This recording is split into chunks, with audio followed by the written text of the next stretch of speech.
Beleza, muito obrigado por já fazer essa introdução. Bom dia para todas. Meu nome é Fábio Salmone. Eu sou designer de experiência líder aqui na ThoughtWorks. Sou um homem branco, mestiço, apesar de não parecer muito, de cabelo curto, ondulado, de cor castanha, barba curta, também castanha, vestindo uma camiseta azul escura aqui do evento com a marca DexConf. No fundo, também azul escuro, o slogan aqui do evento. Bom, hoje eu quero falar sobre uma ideia com a qual eu acredito que todas vocês conseguem se relacionar. Que existe uma grande diferença entre encontrar a solução de um problema e solucionar o problema. Bom, o que isso tem a ver com o título dessa palestra, né? O caráter estratégico do delivery de design.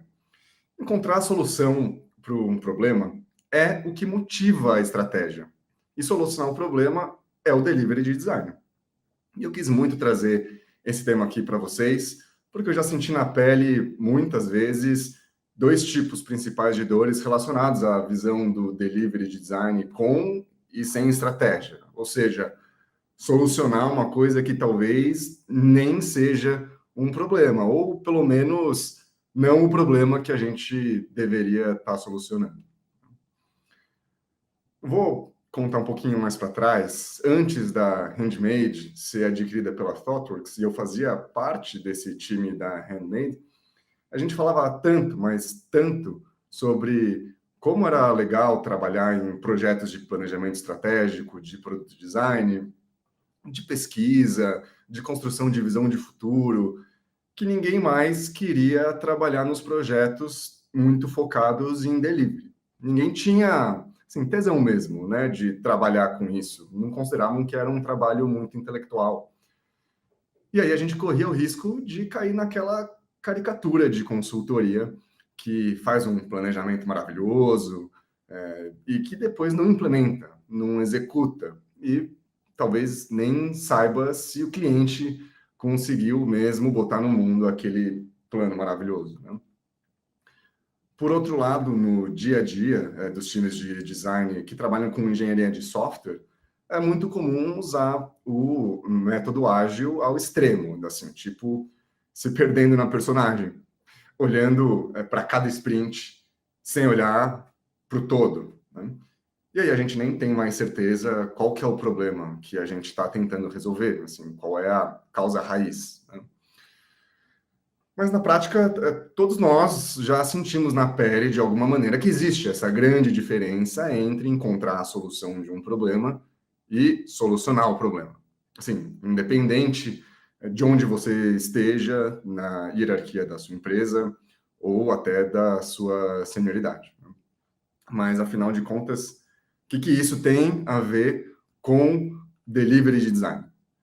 Então, cada decisão que é tomada no desenho de uma interface digital analógica, na criação dos seus componentes, dos seus fluxos, que são construídos dentro de uma experiência maior, tem um motivo de ser, ou deveriam ter um motivo de ser, né? Assim, como designers, a gente normalmente foca na pessoa que usa a interface, ou que participa de um serviço para tomar as nossas decisões no dia a dia.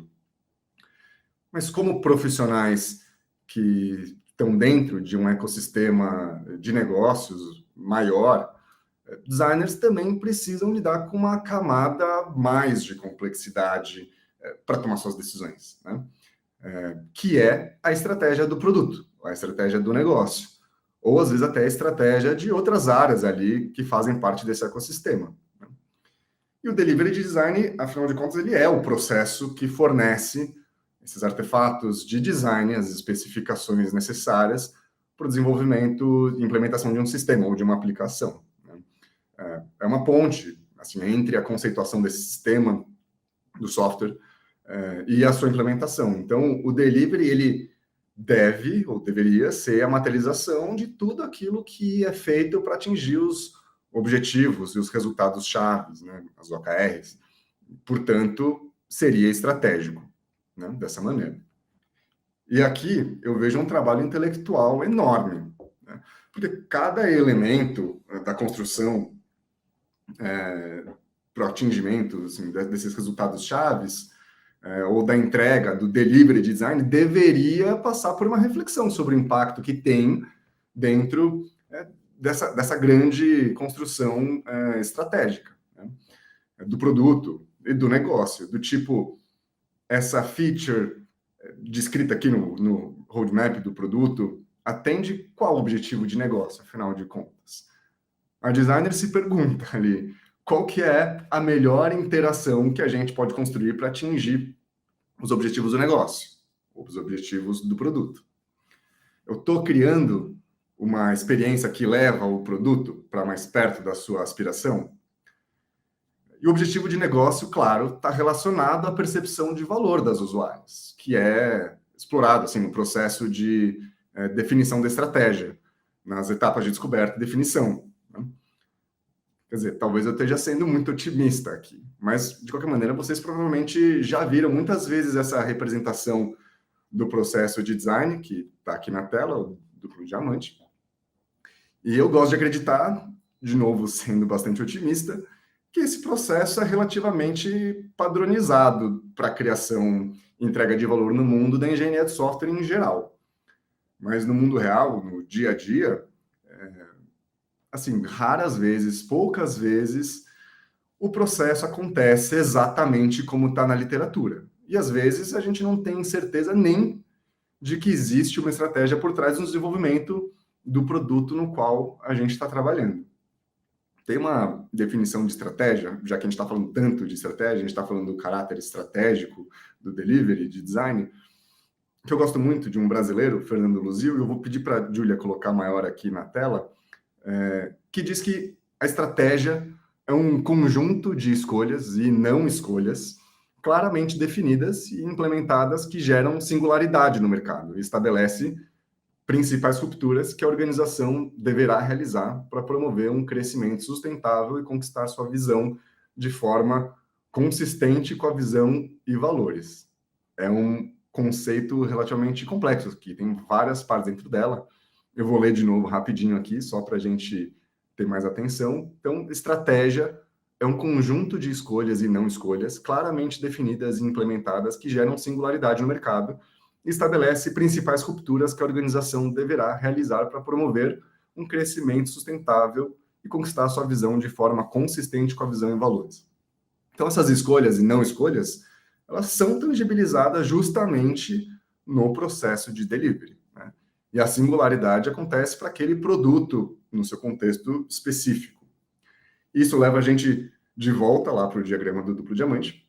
E o que eu acho mais importante aqui nesse diagrama, para essa nossa troca, é a ideia de que o processo garante, de novo, sendo otimista, que a gente está construindo a coisa certa. Mas para saber se é a coisa certa ou errada, a gente precisa ter algum critério, ter parâmetros totalmente objetivos, certo? Assim, do tipo medidas e fontes de dados que vão falar para a gente se o que a gente está produzindo está levando o produto para mais perto dos objetivos de negócio ou não. Por isso, a gente precisa sempre medir o impacto do que a gente está entregando, do que está sendo entregue, para monitorar nosso progresso em direção a esses objetivos, né? Então, quando o delivery só acompanha as urgências ou demandas internas, assim, processuais, sem olhar para indicadores de negócio, ele não está sendo estratégico. O time de design pode até estar entregando 1000 telas, 1000 fluxos por sprint para atender esses pedidos das diferentes áreas do negócio de uma maneira totalmente desvinculada com a estratégia que foi construída, né? A estratégia do negócio no longo prazo. E não é estratégico dessa maneira, porque não atende a estratégia, né? Então, essas 1000 telas, essas 1000 features podem só virar um custo irrecuperável, né? Que a gente chama de sunken cost, que é aquilo que a gente investiu e não teve um retorno e ficou para trás. Mas eu vou ilustrar um pouquinho melhor essa ideia de delivery focado na estratégia com um case que foi liderado por uma grande colega aqui da ThoughtWorks, a Ana Rebelo, alguns anos atrás, de uma das maiores franquias de joias do Brasil. E antes de iniciar esse projeto de design, de remodelação do e-commerce, a equipe começou uma série de estudos e testes no site antigo, na época atual, da marca, mapeando ali todo o fluxo de compra que tinha sido identificado com áreas de melhoria. Então, no começo, a gente não tinha nada muito específico definido como objetivo numérico, assim, os nossos stakeholders não tinham compartilhado de largada algum objetivo, mas a gente tinha algumas métricas de sucesso de aumentar ou diminuir alguma coisa. Então, a gente olhou para o funil de vendas, a gente priorizou algumas camadas, do tipo pré-compra, pós-compra, que era toda a área logada no site, antes de colocar no carrinho, depois de colocar no carrinho, tinha omnichannel, tinha régua de comunicação, por aí vai. E o caminho mais natural teria sido começar pela home, que é uma parte bem inicial dentro dessa grande jornada no e-commerce. Mas muito assim na pegada de criar as nossas próprias OKRs, né? A gente se perguntou onde que no funil tinha uma queda em taxa de conversão maior, né? Onde que acontecia essa quebra. E esse foi o racional da priorização, como a gente usou as heurísticas de design, e como a gente fez os testes de usabilidade para encontrar os gargalos. Então, a gente tentou entender onde que estavam as quebras que atenderiam a uma melhora estratégica. Já que não tinha os objetivos definidos, a gente acabou usando uma referência de parâmetros brasileiros de taxa de conversão para indústrias semelhantes. Mas, enfim, de qualquer maneira, a gente viu que a maior quebra estava muito antes da conclusão da compra. Assim, as pessoas, elas colocavam os produtos no carrinho, mas elas não concluíam a compra. Então, a gente criou várias hipóteses, testou novas propostas de valor com uma pequena porcentagem ali da base de clientes, e a gente avaliava sempre o engajamento e conversão em cada etapa. Né? Então, o objetivo desse processo de experimentação foi de antecipar alguns resultados de negócio num ambiente bem controlado ali, assim, focando em mudanças que gerassem um maior aumento de conversão. Bom, o valor, nesse caso, acho que esse é um case interessante para mostrar que o valor não está no que é utilizado, ele está no que é utilizado e não no que é construído. Assim, não é sobre ter alguma feature que você encontrou em benchmark, mas que pode não ser aplicável, pode não gerar valor para o seu caso especificamente. Né? Então, tinha muita feature que vinha desses benchmarks sem necessariamente estar atrelado ao contexto específico ali, né, dos objetivos de negócio do e-commerce, do tipo compras com um clique. Né? Não necessariamente tem compras com um clique, como tem numa Amazon da vida, é algo que é interessante para esse público especificamente. Então, vocês lembram que eu comentei um pouco antes sobre esses custos irrecuperáveis? Esse é um exemplo perfeito. Né? Em algum momento no passado, um time de produto utilizou seus recursos para criar features como essa de compras com clique, sem que isso tivesse necessariamente conectado com um contexto específico daquele negócio em particular. Né? E o impacto na experiência não teve um retorno positivo relevante sobre esse investimento. Então, nesse case, o site foi redesenhado com base nessas funcionalidades e propostas de valor que geraram melhores resultados nos testes. Então, ao mesmo tempo, a gente desenvolveu soluções para landing pages diferentes, para páginas diferentes, para categorização dos produtos, para filtros, que otimizou a jornada do cliente, adaptou régua de comunicação, tipo SMS e e-mail, para ter consistência na linguagem e no tom de voz. E aqui o delivery focou em gerar melhorias na usabilidade que fossem capazes de ampliar a receita digital da marca, que isso sim era um indicador assim, frente à maior estratégia. Então, assim, a estratégia pela estratégia, se ela não for executada, é muito frágil. Né? E o contrário também. A tela pela tela pode dar certo ou pode não dar certo. Né? A gente não tem como ter esse controle. Então, com essa estratégia de testar, de fazer os experimentos, desde o início do projeto, assim, os resultados começaram a aparecer assim, rapidamente. Né? Então, incluindo o impacto relevante na navegação do site. Depois de 3 meses de trabalho, a gente começou a coletar dados, e depois de 4 meses coletando dados, a gente já tinha o suficiente para mensurar o impacto do delivery, que a gente tinha feito até então, comparando com os mesmos 4 meses do ano anterior. E a gente teve alguns números bem interessantes, como, por exemplo, aqui, 18% de redução da taxa de rejeição nas páginas de detalhes dos produtos, 50% de aumento na taxa de conversão do site, com aumento da receita online assim, substancial, 77% de redução de evasão do carrinho, 36% de aumento do tempo médio na página de detalhe do produto. E, além disso, a gente ainda tinha uma pressão do Black Friday, que na época estava próximo, assim, a gente conseguiu subir os novos fluxos de login, de checkout, antes das campanhas de Black Friday, e foi um recorde de vendas até então, né, em Black Friday. Então, todas as nossas decisões, desde qual parte do funil a gente ia mexer, até o escopo de cada sprint, precisavam responder a algumas perguntas, principalmente, qual que é a melhor interação que a gente pode construir para atingir os objetivos do negócio? Eu estou criando uma experiência que leva o produto para mais perto da sua versão aspiracional? Bom, esse case todo foi para ilustrar uma única ideia aqui, de que as decisões tomadas pelas designers precisam mexer em algum ponteiro. Caso contrário, essas decisões nem precisariam estar sendo tomadas, né? Só que nem sempre temos as melhores fontes de dados para todos os indicadores. Nesses casos, as lideranças de design e outras lideranças que estão envolvidas nos projetos e nos processos precisam trabalhar ao longo do tempo para que esses dados sejam mensuráveis e também para que estejam se relacionando com dados de diversas áreas do negócio, não só indicadores de design de experiência, como engajamento, métricas de satisfação, taxas de sucesso para tarefas específicas, tempo para completar tarefas, enfim, por aí vai, né? Então, claro que os designers não vão necessariamente ter outros indicadores de negócio, de produto, de tecnologia, de engenharia às mãos, né? Então, tanto as lideranças de design quanto de outras áreas precisam trabalhar juntos para dar transparência para esses indicadores. E isso faz com que seja possível com que as designers tomem até conscientemente uma decisão que possa desfavorecer a experiência de uma usuária, de um produto, de uma forma bem intencional, para favorecer um indicador de negócio ou de tecnologia, né? Como, por exemplo, criar uma login wall, que é aquele impedimento de continuar adiante, de acessar um tipo de conteúdo sem fazer login, ou interromper um fluxo na web, no navegador, ou em qualquer outro canal, forçando a pessoa usuária a ir para um aplicativo, por exemplo. Então, um case em que eu trabalhei no começo do ano passado foi justamente desse último exemplo, né? O negócio precisava aumentar ali a taxa de download do aplicativo do produto na sua base de clientes, porque isso fazia parte da estratégia do produto, estava no roadmap de alguma maneira, isso era uma das métricas. E uma das maneiras de fazer isso acontecer foi obrigar os usuários, as usuárias, a concluir um fluxo transacional específico ali do aplicativo, no aplicativo, né? Então, saindo de qualquer outro canal onde tivesse começado esse fluxo, no navegador, num chatbot por WhatsApp, por exemplo, e ir para o aplicativo, né? Baixando o aplicativo até se a pessoa não tivesse. Então, isso pode parecer contraintuitivo para uma experiência omnichannel, mas naquela época fazia sentido para essa visão de futuro do produto, né?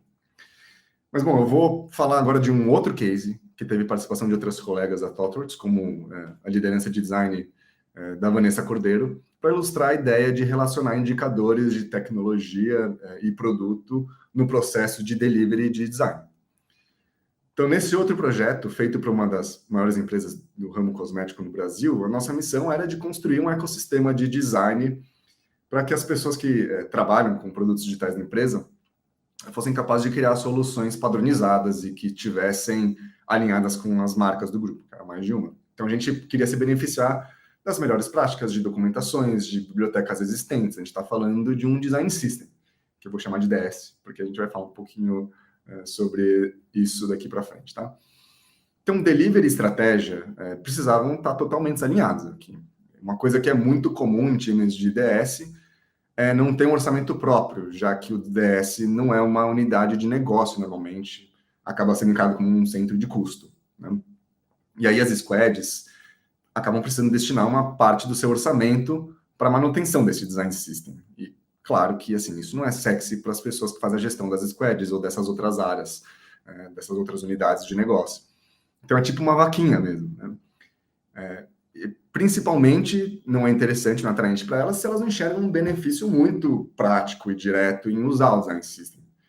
E assim, simplesmente falar que o uso do design system garante uma experiência consistente no ecossistema dos produtos digitais da marca, normalmente não convence quem não é designer. Então, o que convence?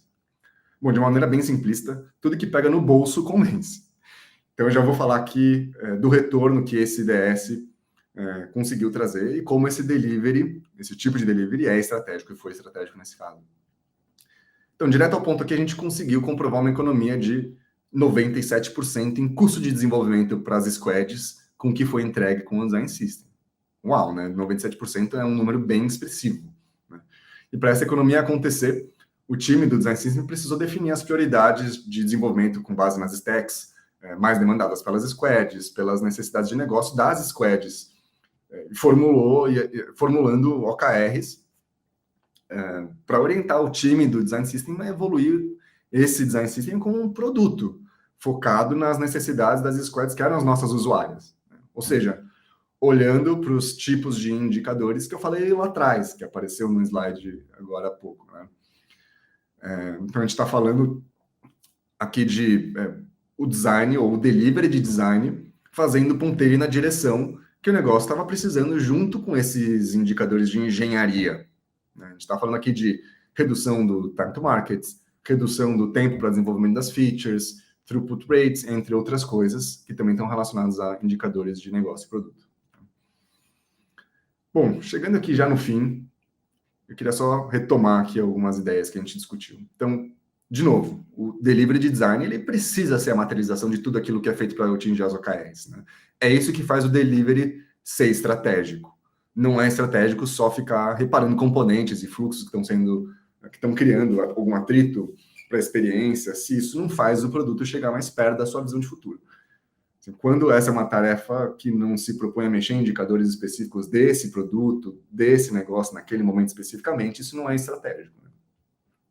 E por isso eu acredito que o delivery é a parte mais sensível do design, porque os times que fazem o delivery sofrem pressão de áreas diferentes, que têm indicadores e metas diferentes. Então, assim, se você é uma pessoa que está contratando um time de design, você precisa cuidar para que esse investimento traga um retorno, dando clareza de quais são os indicadores que guiam a tomada de decisão. Assim, tanto a sua tomada de decisão, quanto de outras áreas, quanto do próprio time de design.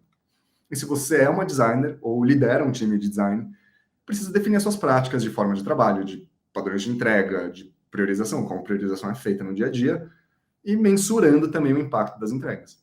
Então, se você não tem essas fontes de dados para falar exatamente qual foi o ganho de uma taxa de sucesso na execução de uma tarefa, de melhoria de performance de um produto, provenientes assim, do trabalho de design, você pode definir as medidas que melhor indicam o seu progresso frente a esses objetivos de experiência, de negócio ou de tecnologia. E você também, melhor ainda, pode priorizar a captura dos dados certos a partir de agora e começar a coletar esses dados já. Caso contrário, como você vai saber qual é a melhor interação que a gente pode construir para atingir os objetivos do negócio? Como que você vai saber se está criando uma experiência que leva o produto para mais perto da sua aspiração? É isso, pessoal. Muito obrigado.